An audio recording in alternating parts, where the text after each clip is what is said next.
बहुत समय पहले की बात है। एक घना जंगल था जहां विभिन्न प्रकार के जीव जंतु रहते थे। उस जंगल में एक प्राचीन नागवंश के नाग और नागिन रहते थे जिन्हें इच्छाधारी कहा जाता था। इच्छाधारी नाग और नागिन वो होते हैं जो अपनी इच्छानुसार किसी भी रूप में बदल सकते हैं, इंसान, जानवर या अन्य जीवों के रूप में। इस नाग और नागिन का नाम था नागराज वासुकी और नागिन सुरभि। दोनों को एक दूसरे से गहरा प्रेम था और वे वर्षों से साथ रह रहे थे। उन्होंने यह वचन दिया था कि अगर कभी भी किसी ने उनके परिवार या नागलोक को हानि पहुंचाई तो वे उसे नहीं छोड़ेंगे। एक दिन एक लालची तांत्रिक जिसका नाम था काल भैरव नागमणि प्राप्त करने की इच्छा में जंगल में आया। उसे पता चला कि नागराज वासुकी के पास अत्यंत शक्तिशाली नागमणि है जो अमरता और अपार धन देती है। उसने योजना बनाई कि किसी भी तरह नागराज को मारकर वह मणि चुरा ले।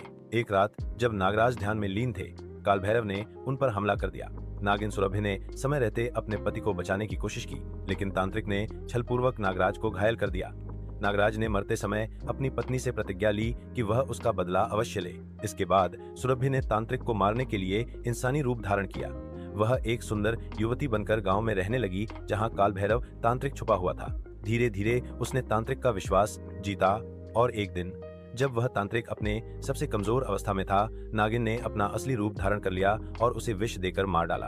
काल भैरव के मरने के बाद नागमणि को सुरक्षित स्थान पर रख दिया गया और नागिन ने नागलोक लौटकर अपने पति की आत्मा को शांति प्रदान की। कहते हैं कि आज भी वह नागिन हर पूर्णिमा की रात को जंगल में अपने पति की समाधि पर आती है और उसका वंदन करती है।